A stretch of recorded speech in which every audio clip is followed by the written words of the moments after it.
la forma de secuenciar se tiene que ajustar siempre al grupo que uno tiene, ¿sí? Y por eso es importante el rastreo de las ideas previas, de los saberes, pero no solamente para saber qué saben sobre un tema, o cómo lo saben a ese tema, ¿sí?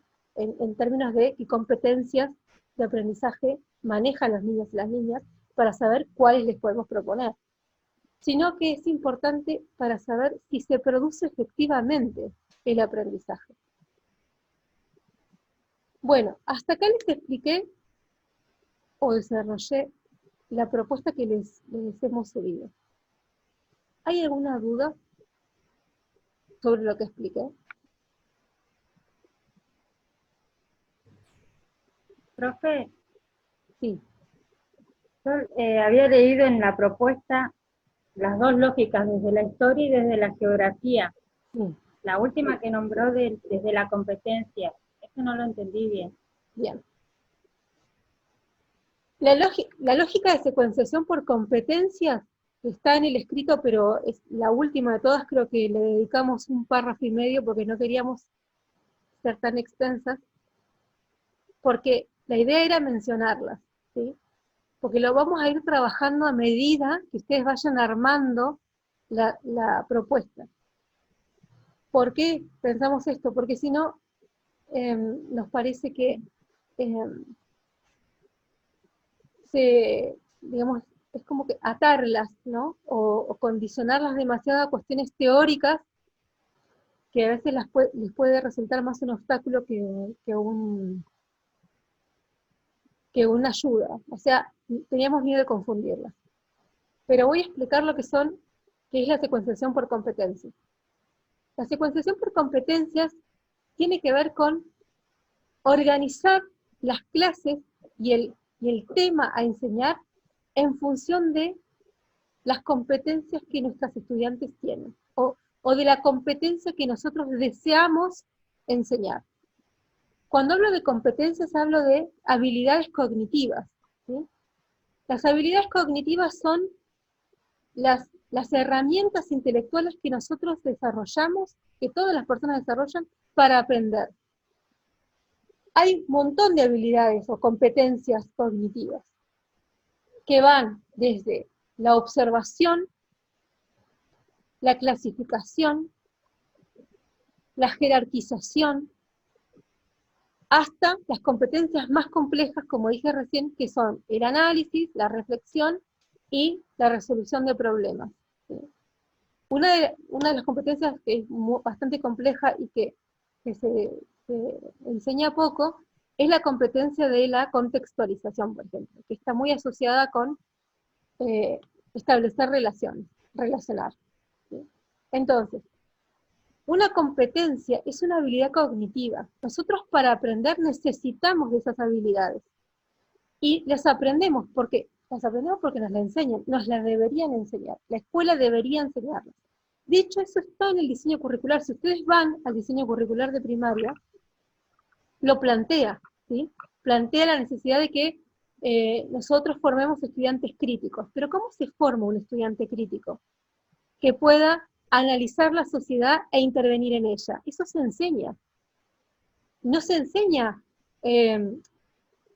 cuando uno les cuenta un cuento solamente, sino cuando uno puede analizar ese cuento, puede cuestionar la información que está en ese cuento, eh, o no se enseña solamente recitando las fechas patrias, ser un ciudadano crítico. ¿Cómo se enseña a ser un ciudadano crítico? Bueno, porque la crítica es una competencia de aprendizaje, donde uno tiene la capacidad de dilucidar, diferenciar eh, la información que uno recibe, la realidad, qué es lo que a uno le conviene, qué es lo que, digamos, la crítica es la habilidad que uno tiene de analizar una situación X, descomponerla en sus partes, ver cómo funciona y hacer una contrapropuesta o no. Eso es la crítica, por ejemplo, ¿no?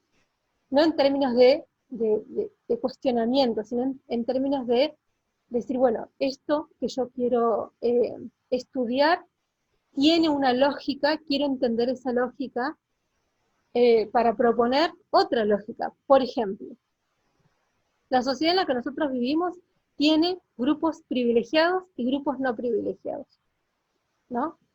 Ahora, yo necesito entender cuáles son esos grupos, cuáles son los privilegios de esos grupos, y en qué está fundamentado ese privilegio, para poder hacer un cuestionamiento a eso, por qué algunos sí y otros no, por ejemplo, ¿no?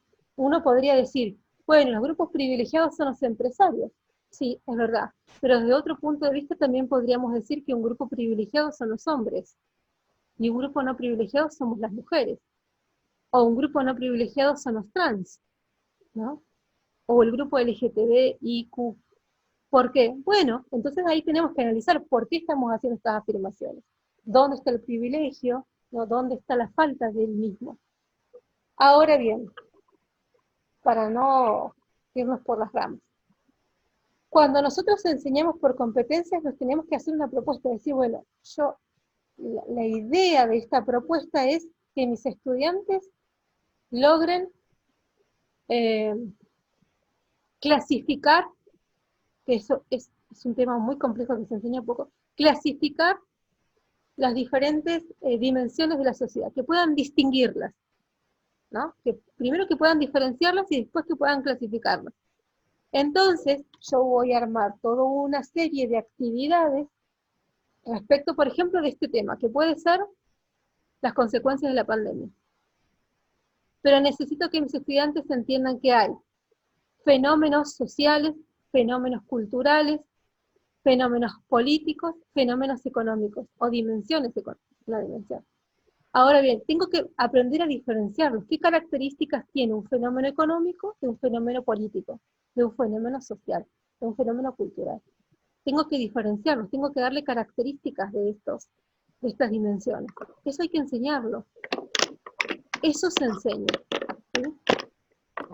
Para poder clasificarlo. Entonces uno dice, bueno, yo me voy a concentrar, ahora necesito distinguir cuáles son las acciones o los fenómenos económicos de una sociedad.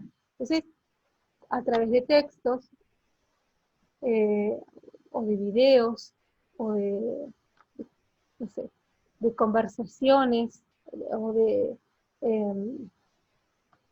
bueno, o sea, hay un montón de recursos que podremos utilizar para ver de qué manera estos fenómenos y las características que tienen los fenómenos económicos y diferenciarlos de los fenómenos políticos, ¿no?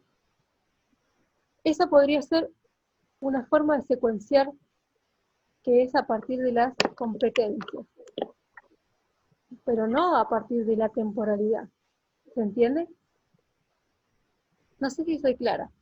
Por eso no quisimos ahondar demasiado en el tema de la secuenciación para no confundirlas mucho. Pero sí, lo que es importante, que nos parece que es muy importante, es que ustedes entiendan que en las ciencias sociales hay muchas maneras de secuenciar lo que vamos a enseñar, dependiendo de el posicionamiento político, pero también dependiendo de las características de nuestro grupo, clase, dependiendo de la propuesta o el proyecto en el que estemos enmarcados dentro de la escuela, que eso también puede ser. De que va a depender, la secuenciación de los contenidos va a depender de varias cosas, pero fundamentalmente va a depender de nuestro posicionamiento político-pedagógico, porque eso es lo que a nosotros nos lleva a proponer determinado tema y determinado recorte sobre ese tema. Nosotros no vamos a hacer un recorte sobre cualquier tema, vamos a hacer un recorte sobre un tema que a los chicos les resulte cercano, que los interpele, es decir, vamos a hacer propuestas situadas para nuestros estudiantes, ¿no? Y eso es un posicionamiento político.